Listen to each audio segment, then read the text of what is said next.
ಉದ್ದೇಶ ಏನಂತ ಹೇಳಿದರೆ, ಈಗ ಮಹಾರಾಷ್ಟ್ರದ ಒಂದು ಸ್ವಾಮೀಜಿಯವರು ಧರ್ಮ ಪ್ರವಚನ ಮಾಡ್ತಾ ಮಾಡ್ತಾ ನನ್ನ ಧರ್ಮದ ಸರ್ವೋಚ್ಚ ನಾಯಕರಾಗಿರ್ತಕ್ಕಂಥ ಮೊಹಮ್ಮದ್ ಪೈಗಂಬರ್ ಅವರ ಬಗ್ಗೆ ಅವಹೇಳನಕಾರಿ ಹೇಳಿಕೆಯನ್ನು ಹೇಳಿದ್ದಾರೆ. ಆ ಹೇಳಿಕೆ ಯಾವ ರೀತಿ ನಮ್ಮ ಧರ್ಮದ ಜನರಿಗೆ ಘಾಸಿ ಮಾಡಿದೆ ಅಂತ ಹೇಳಿದರೆ, ಇಡೀ ವಿಶ್ವದ ಮನುಕುಲ ಅವರ ಆದರ್ಶದ ಮೇಲೆ ನಾವು ನಡಿಬೇಕಂತ ಹೇಳಿ ನಾವು ಬಯಸ್ತಾ ಇದ್ದೇವೆ. ಮೊಹಮ್ಮದ್ ಪೈಗಂಬರ್ ಅವರು ತನ್ನ ಮಕ್ಕಳ ಮುಂದೆ ಅನಾಥ ಮಕ್ಕಳಿಗೂ ಕೂಡ ಪ್ರೀತಿ ಮಾಡಬೇಡಿ ಎಂಬುವ ವಿಶ್ವದ ಸಂದೇಶವನ್ನು ಸಾರಿದ್ದಾರೆ. ತನ್ನ ಮನೆಯಲ್ಲಿ ಹೊಟ್ಟೆ ತುಂಬ ಅನ್ನ ತಿಂದು ಪಕ್ಕದ ಮನೆ ಯಾವುದೇ ಜಾತಿಯನ್ನು ಉಪವಾಸ ಮಾಡಿಕೊಂಡ್ರೆ ದೇವರು ನಿಮಗೆ ಕ್ಷಮಿಸಲಾರೆನು ಅಂತ ಹೇಳಿ ಕೂಡ ನಮ್ಮನ್ನು ಪ್ರವಚನ ನೀಡಿದ್ದಾರೆ. ಅಂಥ ಒಂದು ಮಹಾನ್ ಮಾನವತಾವಾದಿಯ ಬಗ್ಗೆ ಸ್ವಾಮೀಜಿಯವರು ಅತ್ಯಾಚಾರಿಯ ರೂಪವಂತ ಅವರ ಅನ್ಯಾಯಿಗಳು ಕೂಡ ಅದೇ ರೀತಿ ಅಂತೇಳಿ ಹೇಳಿದ್ದಾರೆ. ಅದರಿಂದ ನಮ್ಮ ಮುಸ್ಲಿಂ ಸಮುದಾಯಕ್ಕೆ, ಮುಸ್ಲಿಂ ಸಮಾಜಕ್ಕೆ ತುಂಬ ನೋವಾಗಿದೆ ಸರ್. ಯಾಕಂತ ಹೇಳಿದರೆ, ಈ ದೇಶದಲ್ಲಿ ಸತತವಾಗಿ ಅಲ್ಪಸಂಖ್ಯಾತರ ನಾಯಕರನ್ನು ಅಥವಾ ಅಲ್ಪಸಂಖ್ಯಾತರ ಧಾರ್ಮಿಕ ಕಟ್ಟಡಗಳಿರ್ಬೋದು, ಅಲ್ಪಸಂಖ್ಯಾತರ ಭಾವನೆಗಳಿರ್ಬೋದು, ಧಾರ್ಮಿಕ ಭಾವನೆಗಳಿಗೆ ಸತತವಾಗಿ ಧಕ್ಕೆ ತರುವಂಥ ಕೆಲಸ ನಡೀತಾ ಇದೆ ಸರ್. ಅದಕ್ಕಾಗಿ ನಾವು ಇವತ್ತು ಇಲ್ಲಿ ಖಂಡನೆ ಮಾಡಲಿಕ್ಕಾಗಿ ನಾವೆಲ್ಲ ಸೇರಿದ್ದೇವೆ. ನಾವು ನಿಮ್ಮ ಹತ್ರ ಮನವಿ ಮಾಡೋದು ಒಂದೇ, ಈ ನೆಲದ ಕಾನೂನು ನಮಗೂ ಒಂದಿದೆ. ಇಲ್ಲ ಮುಸಲ್ಮಾನರಿಗೂ ಒಂದೇ ಕಾನೂನು, ಹಿಂದೂಗಳಿಗೂ ಒಂದೇ ಕಾನೂನು, ಕ್ರೈಸ್ತರಿಗೂ ಒಂದೇ ಕಾನೂನು, ಸಾಮಾನ್ಯ ಪ್ರಜೆಗೂ ಪ್ರಧಾನಮಂತ್ರಿಗೂ ಒಂದೇ ಕಾನೂನು, ಈ ನೆಲದ ಕಾನೂನು ಇದೆ ಸರ್. ಹಾಗಾಗಿ ನಾವೆಲ್ಲರೂ ಈ ನೆಲದಲ್ಲಿ ಶಾಂತಿಯುತವಾಗಿ ಬದುಕಬೇಕಾದ್ರೆ, ಪ್ರೀತಿಯಿಂದ ಬದುಕಬೇಕಾದ್ರೆ ಇಂಥ ಧಾರ್ಮಿಕ ವ್ಯಕ್ತಿಗಳು ಮಧ್ಯಪ್ರವೇಶಿಸಿ ಒಂದು ಧರ್ಮದ ಬಗ್ಗೆ ಅವೇಳವಾಗಿ ಹೇಳಿಕೆಯನ್ನು ನೀಡ್ತಾರೆ. ಹಿಂದೂ ಧರ್ಮದ ಶ್ಲೋಕವೇ ಹೇಳ್ತದೆ, ಸರ್ವೇ ಜನ ಸುಖಿನೋ ಭವಂತು ಅಂತೇಳಿ. ಒಂದು ಕಡೆ ಸ್ವಾಮಿ ವಿವೇಕಾನಂದಜಿಯವರು ಕೂಡ ಎಲ್ಲ ಧರ್ಮದವರು ಶಾಂತಿ ಸಹಬಾಳ್ವೆಯಿಂದ ಬಾಳ್ಬೇಕಂತ ಕರೆ ನೀಡಿದಾಗ, ಆದರೆ ಇಂಥ ಸ್ವಾಮೀಜಿಗಳು ತಮ್ಮ ಲಾಭಕ್ಕಾಗಿಯೋ ಅಥವಾ ಧರ್ಮಗಳ ಮಧ್ಯೆ ಕೋಮ ಪ್ರಚೋದನೆ ನೀಡಲಿಕ್ಕಾಗಿಯೋ ಗೊತ್ತಿಲ್ಲ, ಒಂದು ಧರ್ಮದ ಮೇಲೆ ಮತ್ತೊಂದು ಧರ್ಮವನ್ನು ಎತ್ತಿ ಕಟ್ಟಲಿಕ್ಕೆ ಪ್ರಯತ್ನ ಮಾಡ್ತಾ ಇದ್ದಾರೆ ಸರ್.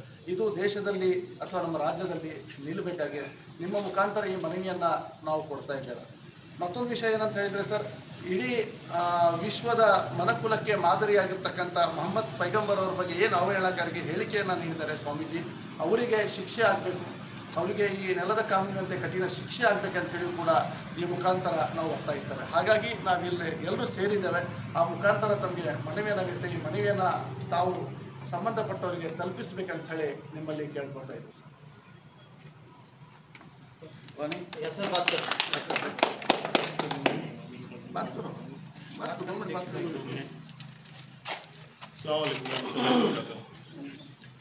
मेरे दोस्त और मेरे अहबाब, आज जो हम इस जगह पे जमा हुए हैं, ये एक बहुत बड़ा मसला है हमारे लिए।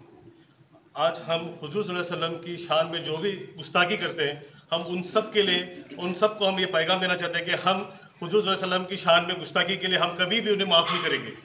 हमारा चाहे वो अल्लाह और अल्लाह के रसूल का मसला हो या हमारे इस्लाम का मसला हो, हम डट कर इसके खिलाफ लड़ेंगे और हम इसके खिलाफ आवाज़ उठाएंगे।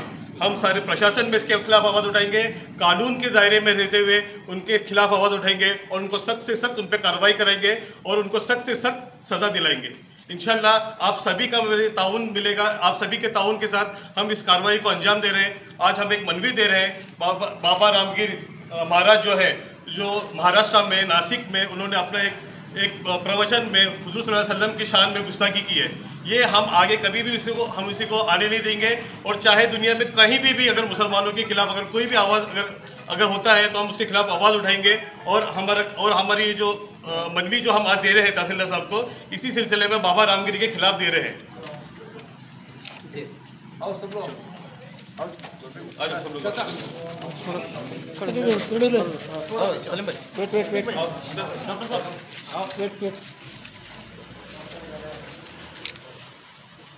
One minute.